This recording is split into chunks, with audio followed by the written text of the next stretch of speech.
Sri Aurobindo. L'évolution spirituelle, les 6 derniers chapitres de la vie divine, traduits par Mère. Chapitre 5. L'être gnostique.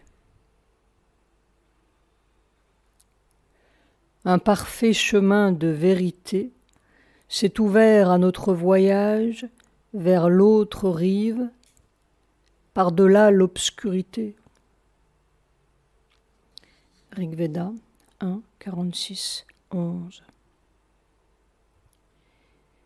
Ô conscient de la vérité, sois conscient de la vérité, fais jaillir maint torrent de vérité. Rigveda 5, 12, 2. Ô flamme, ô vin, ta force est devenue consciente. Pour la multitude, tu as découvert l'unique lumière. Rigveda 1, 93, 4. Blanche, pure et duelle dans son immensité, elle suit réellement le chemin de la vérité, comme quelqu'un qui sait et ne restreint pas ses directions. Rigveda 5, 84. Par la vérité, ils tiennent la vérité qui tient tout, grâce au pouvoir du sacrifice dans le suprême éther. Rigveda 5, 15, 2. Ô immortel, tu es né chez les mortels dans la loi de la vérité, de l'immortalité, de la beauté. Né de la vérité, il grandit par la vérité, le roi, le Dieu, le vrai, le vaste.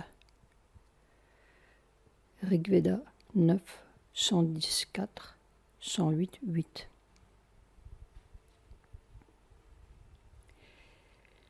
Quand, dans notre pensée, nous atteignons la ligne où l'évolution du mental au surmental se change en une évolution du surmental au supramental, nous nous trouvons devant une difficulté qui équivaut presque à une impossibilité. Nous sommes amenés en effet à chercher une idée précise, une description mentale claire de cette existence supramentale ou gnostique que la nature évolutive s'efforce d'enfanter dans le monde de l'ignorance.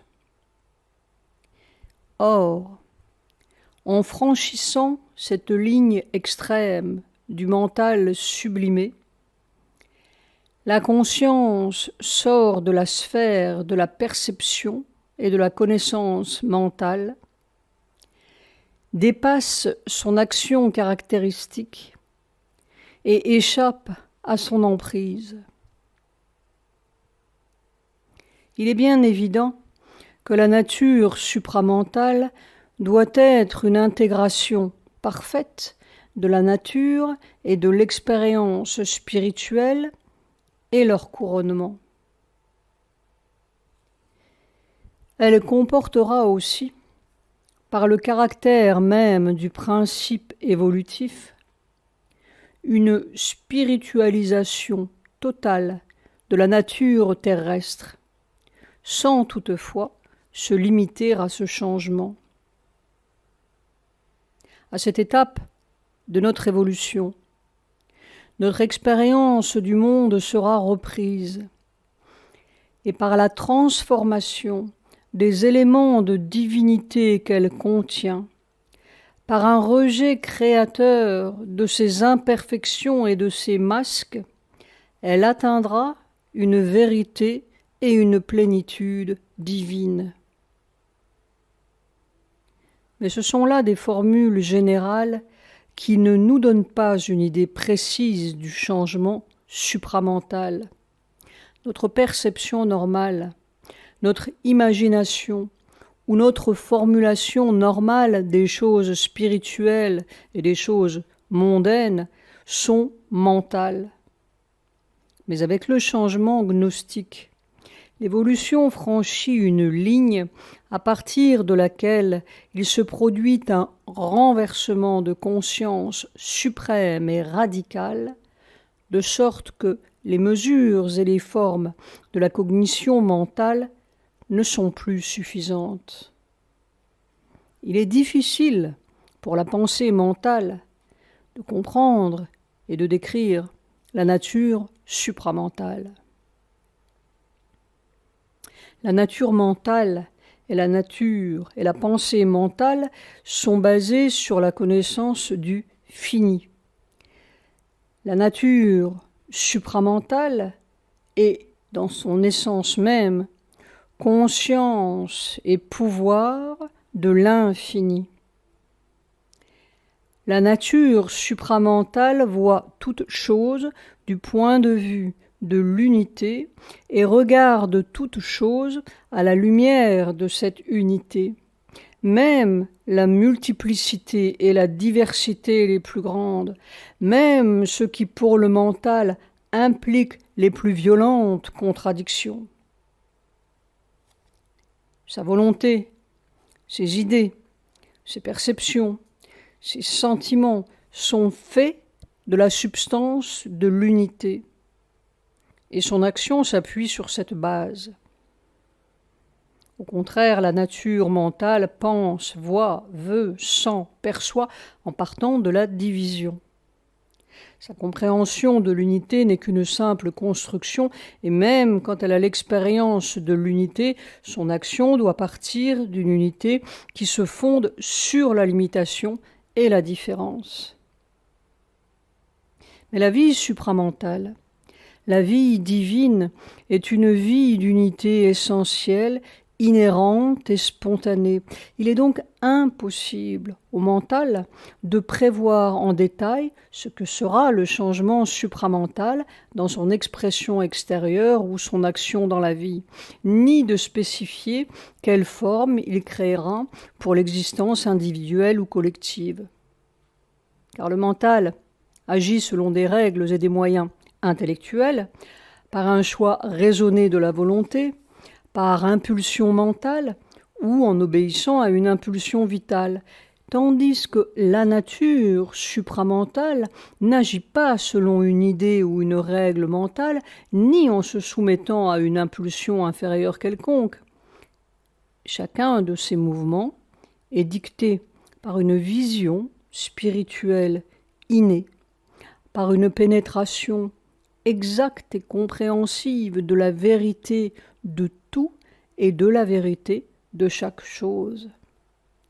Elle agit toujours selon la réalité inhérente des choses et non par idée mentale, sans avoir recours à une règle de conduite imposée, à une construction mentale ou à un assemblage de perceptions.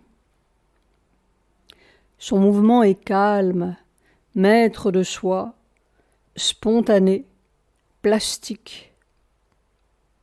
Il naît naturellement et inévitablement d'une identité harmonique de la vérité qui est sentie dans la substance même de l'être conscient, et cette substance spirituelle est universelle et donc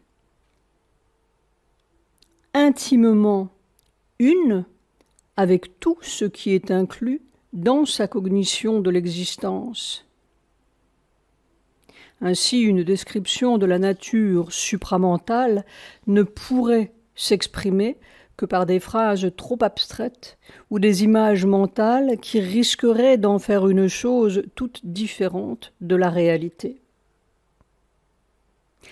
Il ne semble donc pas possible que le mental puisse anticiper ou indiquer ce que sera un être supramental, ni comment il agira.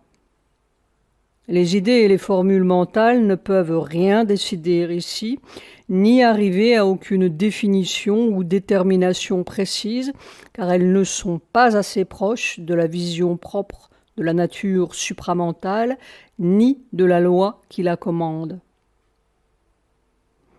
Cependant, du fait même de cette différence de nature, on peut tirer certaines déductions qui pourraient être valables au moins pour décrire d'une façon générale le passage du surmental au supramental, ou qui pourraient nous aider à construire une vague idée de l'existence supramentale à son premier état dans l'évolution. Ce passage est l'étape à laquelle la gnose supramentale peut succéder au surmental et prendre la direction de l'évolution pour construire les premières fondations de sa propre manifestation caractéristique et de ses activités dévoilées. Il doit donc être marqué par une transition décisive, bien que longuement préparée, de l'évolution dans l'ignorance à une évolution, toujours progressive, dans la connaissance. Ce ne sera pas une révélation, une réalisation soudaine du supramental absolu et de l'être supramental tels qu'ils existent sur leur propre plan. L'apocalypse rapide d'une existence consciente de la vérité, à jamais parfaite en soi et complète dans la connaissance de soi. Mais ce sera une descente de l'être supramental dans un monde de devenir évolutif où il prendra forme et révélera les pouvoirs de la gnose au sein de la nature terrestre. En fait, c'est là le principe de toute existence terrestre. Car sur la Terre, le processus de l'existence est le jeu d'une réalité infinie qui commence par se cacher dans une succession d'images imparfaites, obscurément limitées, opaques et incomplètes, et celles-ci, par leur imperfection et leur caractère de déguisement, déforment la vérité qu'elles doivent enfanter. Mais par la suite, cette réalité se manifeste de plus en plus complètement en des images semi-lumineuses qui, dès la descente supramentale, peuvent devenir une révélation véritable et progressive. La descente depuis le supramental originel, l'ascension du supramental dans l'évolution, est un pas que la gnose supramentale peut très bien entreprendre et accomplir sans perdre son caractère essentiel.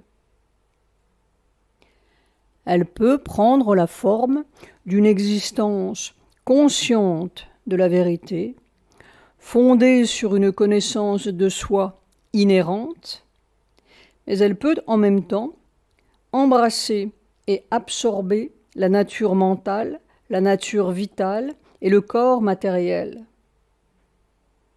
Car le supramental, en tant que conscience de vérité de l'infini, possède, de par son principe dynamique, le pouvoir infini de se déterminer lui-même librement. Il peut contenir en lui-même toute la connaissance et pourtant n'exprimer dans les formes que ce qui est nécessaire à chaque stade de l'évolution. Il formule toute chose en accord avec la volonté divine dans la manifestation et selon la vérité de la chose qui doit être manifestée. C'est par ce pouvoir qu'il est capable de retenir à l'arrière-plan sa connaissance, de cacher son propre caractère et la loi de son action, et de manifester le surmental et au-dessous du surmental, un monde d'ignorance dans lequel l'être, à sa surface, veut ne pas savoir et va même jusqu'à se placer sous l'empire d'une nescience qui pénètre tout. Mais avec cette nouvelle étape, le voile dont le supramental s'était revêtu sera levé. À chaque pas, l'évolution s'acheminera avec le pouvoir de la conscience de vérité et ses déterminations progressives seront prises par une connaissance consciente, non sous les formes de l'ignorance ou de l'inconscience.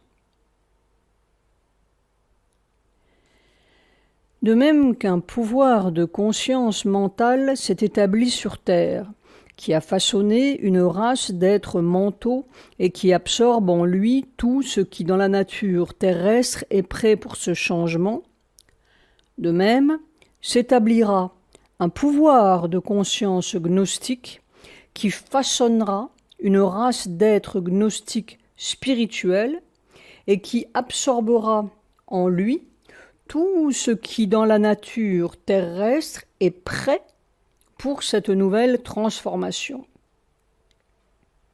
Il recevra aussi en lui, progressivement et d'en haut, de son propre domaine de lumière, de puissance et de beauté parfaite, tout ce qui est prêt à descendre dans l'existence terrestre. Car dans le passé, l'évolution s'est faite par l'apparition à chaque étape critique d'un pouvoir caché qui jaillissait de l'inconscience où il était involué et en même temps par une descente d'en haut de son propre plan de ce même pouvoir déjà réalisé dans le domaine supérieur qui lui est naturel. Au cours de toutes ces étapes antérieures, le moi et la conscience de surface ont été séparés de la conscience et du moi subliminaux. La surface s'est en grande partie formée sous la poussée de la force qui jaillissait d'en bas et avec l'aide de l'inconscient qui lentement élaborait et faisait émerger une forme de la force cachée de l'esprit. Le subliminal, de son côté, s'est en partie formé de la même manière, mais surtout et simultanément par l'influx de la même force qui venait d'en haut, dans toute son ampleur.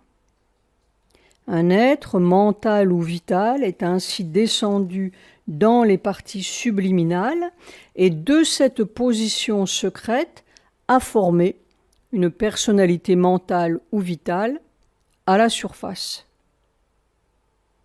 Mais avant que le changement supramental puisse commencer, il faut déjà que le voile entre le subliminal et les parties superficielles ait été jeté bas.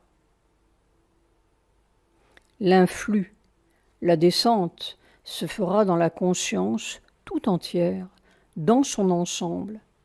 Elle ne se produira pas derrière un voile et partiellement. Le processus ne sera plus, désormais, une opération cachée, obscure et ambiguë, mais un épanouissement ouvert que l'être tout entier sentira et suivra consciemment dans sa transmutation. Pour le reste, le processus sera identique. Un influx supramental venant d'en haut, la descente d'un être gnostique dans notre nature et l'émergence d'en bas d'une force supramentale cachée. L'influx et le dévoilement dissiperont à eux deux ce qui reste de la nature de l'ignorance. Ainsi prendra fin le règne de l'inconscient. Car avec l'éclosion de la conscience secrète plus grande et de la lumière cachée qui était en elle, l'inconscience sera changée en ce qu'elle était réellement depuis toujours, une mer de supraconscience secrète. La première formation d'une conscience et d'une nature gnostique sera la conséquence de cette transmutation.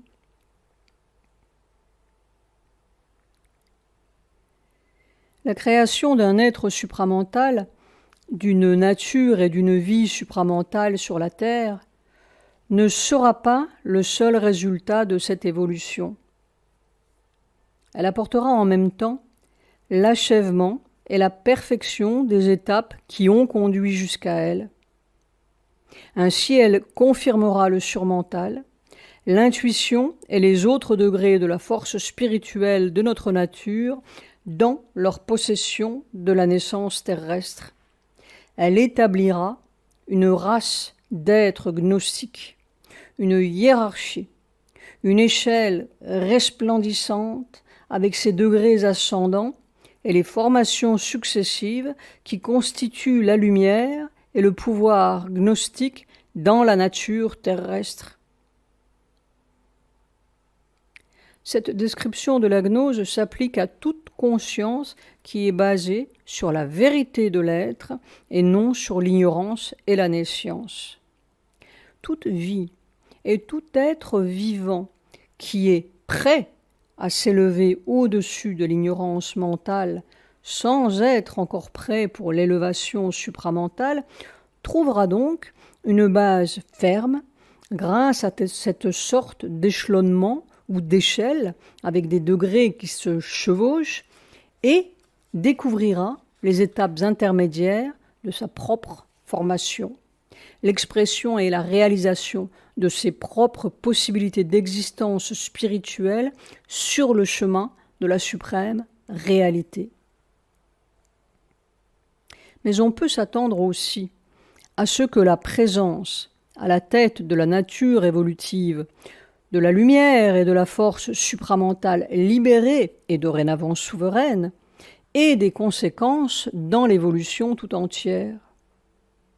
Il y aura des répercussions sur la vie des étapes évolutives inférieures qui subiront une pression décisive.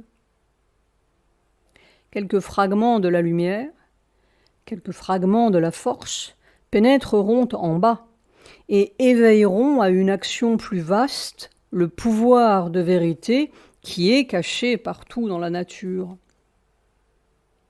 Un principe d'harmonie prépondérant s'imposera à la vie de l'ignorance. La discorde, l'obscure recherche, le choc de la lutte, les vicissitudes anormales avec leurs exagérations et leurs dépressions, l'équilibre instable des forces aveugles avec leur mélange et leurs conflits, sentiront cette influence et céderont le pas à une marche plus ordonnée et à une cadence plus harmonieuse dans le développement de l'être, à un arrangement plus révélateur de la vie et de la conscience en progrès, à un ordre de vie meilleur. L'intuition, la sympathie, la compréhension auront un jeu plus libre et pénétreront la vie humaine.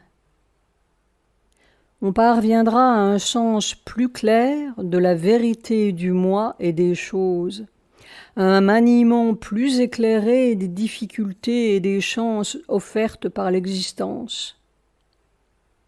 Au lieu d'être une lutte constante, entremêlée, confuse entre la croissance et la conscience et le pouvoir de l'inconscience, entre les forces de la lumière et les forces de l'obscurité, l'évolution progressera graduellement d'une moindre lumière vers une lumière plus grande.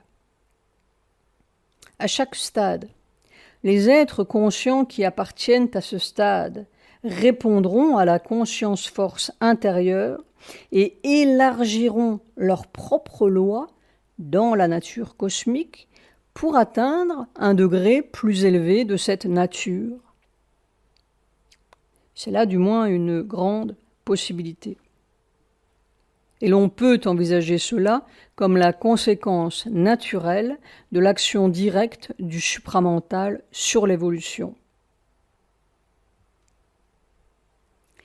Cette intervention n'annulerait pas le principe évolutif, car le supramental a le pouvoir de tenir en réserve ou de dissimuler sa force de connaissance, de même qu'il a le pouvoir de la mettre totalement ou partiellement en action. Mais il harmoniserait, stabiliserait, faciliterait, tranquilliserait et dans une grande mesure hédoniserait le difficile et douloureux processus de l'émergence évolutive. Quelque chose dans la nature même du supramental rend inévitable ce grand résultat. Fondamentalement, le supramental est en effet une conscience qui unifie, intégralise et harmonise. Et lorsqu'il descendra dans l'évolution pour manifester la diversité de l'infini, il ne perdra pas sa tendance unitaire, son élan vers l'intégralisation ou son influence harmonisante. Le surmental, par contre, poursuit jusqu'au bout les diversités et les possibilités divergentes sur leur propre ligne de divergence. Il peut permettre des contradictions et des discordes, mais il en fait les éléments d'un tout cosmique, de sorte qu'elles sont contraintes d'apporter leur contribution à sa totalité, même si elles le font de mauvaise grâce et en dépit d'elles-mêmes. Ou encore, nous pouvons dire que le surmental accepte les contradictions et même qu'il les encourage, mais en les obligeant à soutenir réciproquement leur existence, de sorte qu'il peut y avoir des routes divergentes d'être, de conscience et d'expérience qui s'éloignent de l'un et s'écartent les unes des autres, mais qui, cependant, s'appuient sur l'unité et peuvent ramener à l'unité chacune sur son propre chemin. C'est là même le sens secret de notre propre monde d'ignorance qui fonctionne sur une base d'inconscience, mais avec l'universalité sous-jacente du principe surmental. Dans une création comme celle-là, pourtant, l'être individuel ne possède pas la connaissance de ce principe secret et ne fonde pas sur lui son action. Par contre, un être mental ici-bas percevrait ce secret, ce qui ne l'empêcherait pas, cependant, d'agir selon les lignes de sa nature propre et la loi propre de son action, soit bhava, soit dharma, suivant l'inspiration, l'autorité dynamique ou la direction intérieure de l'esprit ou du divin au-dedans de lui, tout en laissant le reste suivre sa propre ligne dans le tout. Une création surmentale de connaissance dans le monde de l'ignorance pourrait donc être une chose séparée du monde environnant de l'ignorance, dont elle serait protégée par le cercle lumineux et le mur séparateur de son propre principe. L'être gnostique supramental, au contraire, fonderait non seulement toute son existence sur le sens intime et la réalisation effective de l'unité harmonique dans sa propre vie intérieure et extérieure ou dans sa vie collective, mais il créerait aussi une unité harmonique avec le monde mental qui survit encore autour de lui, même si ce monde demeurait en totalité un monde d'ignorance. Car la conscience gnostique en lui percevrait la vérité et le principe d'harmonie qui évoluent, cachés dans les formes de l'ignorance, et elle les en ferait sortir. Elle aurait le pouvoir, et son sens de l'intégralité lui permettrait de les relier, dans un ordre véritable, à son propre principe gnostique et à la vérité et l'harmonie qu'elle a développée au sein de sa propre création supérieure dans la vie. Et il se pourrait que cela soit impossible sans un changement considérable dans la vie du monde. Mais ce changement serait la conséquence naturelle de l'apparition dans la nature d'un pouvoir nouveau et de son influence universelle. C'est dans l'émergence de l'être gnostique que se trouve l'espoir d'un ordre évolutif plus harmonieux au sein de la nature terrestre. Une race supramentale, une race d'êtres gnostiques ne serait pas faite sur un type unique, façonnée sur un modèle fixe et unique, car la loi du supramental est l'unité qui s'accomplit dans la diversité. Il y aura donc une infinie diversité dans la manifestation de la conscience gnostique, alors même que cette conscience reste une dans sa base, sa constitution, et dans son ordre qui révèle tout, unifie tout. Il est évident que l'on retrouvera ici le triple statut du supramental et qu'il constituera le principe de cette nouvelle manifestation. En effet, au-dessous du supramental, et lui appartenant cependant, se trouveront les divers degrés de la gnose surmentale et intuitive avec les âmes qui ont réalisé ces degrés de la conscience ascendante.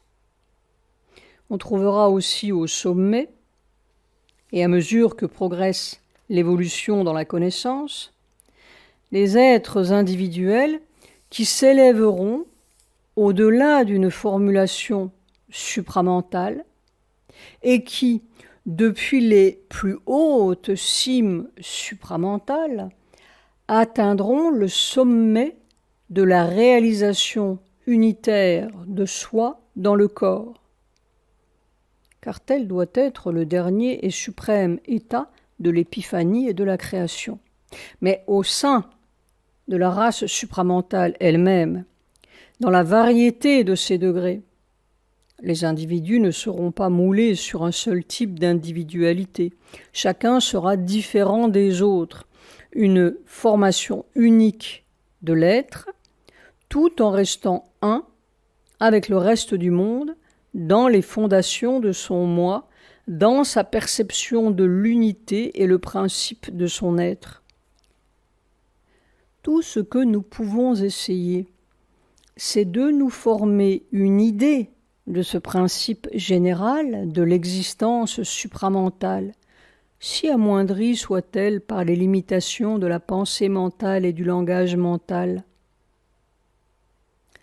Seul le supramental pourrait faire un tableau plus vivant de l'être gnostique. Pour le mental, une esquisse abstraite est seule possible. La gnose est le principe efficient de l'esprit, le dynamique supérieur de l'existence spirituelle. L'individu gnostique sera le couronnement de l'homme spirituel. Son mode d'être, de penser, de vivre, d'agir sera tout entier gouverné par le pouvoir d'une vaste spiritualité universelle.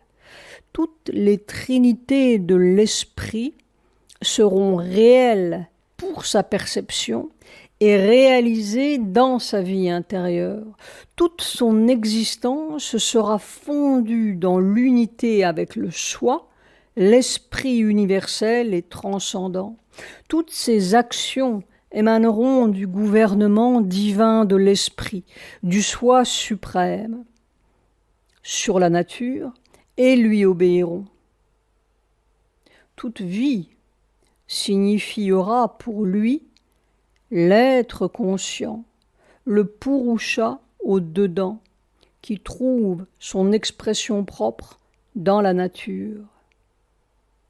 Sa vie et toutes ses pensées, ses sentiments, ses actes seront pour lui remplis de cette signification et s'édifieront sur les fondations de cette réalité. Il sentira la présence du divin en chaque centre de sa conscience, en chaque vibration de sa force vitale, en chaque cellule de son corps. Dans toutes les opérations de la force de la nature en lui, il percevra le travail de la suprême mère des mondes, la supranature. Il verra son être naturel comme le devenir et la manifestation du pouvoir de la mère universelle. Dans cette conscience, il vivra et agira avec une liberté transcendante et entière, avec une joie complète de l'esprit, une identité totale avec le moi cosmique et une sympathie spontanée pour tout ce qui est dans l'univers. Tous les êtres seront pour lui ses propres moi. Il sentira tous les modes et tous les pouvoirs de conscience comme les modes et les pouvoirs de sa propre universalité. Mais cette universalité compréhensive ne sera pas une servitude aux forces inférieures, une déviation de sa propre vérité la plus haute, car cette vérité enveloppera les vérités de toutes les choses et gardera chacune d'elles à sa place, dans la relation d'une harmonie qui se diversifie. Elle n'admettra aucune confusion, aucun heurt, aucun empiètement de frontières, aucune déformation des harmonies différentes qui constituent l'harmonie totale. Sa propre vie et la vie du monde seront pour l'individu gnostique comme une œuvre d'art parfaite, semblable à la création d'un génie cosmique et spontané, infaillible dans son élaboration d'un ordre innombrable. Il sera dans le monde et du monde, mais il le dépassera aussi dans sa conscience et vivra au-dessus, dans son moi transcendant. Il sera universel, mais libre dans l'univers, individuel, mais non limité par une individualité séparative. La vraie personne n'est pas une entité isolée. Son individualité est universelle, car elle individualise l'univers. Et en même temps, elle émerge divinement dans une atmosphère spirituelle d'infinité transcendante, comme un haut sommet qui dépasse les nuages, car elle individualise la transcendance divine. À suivre.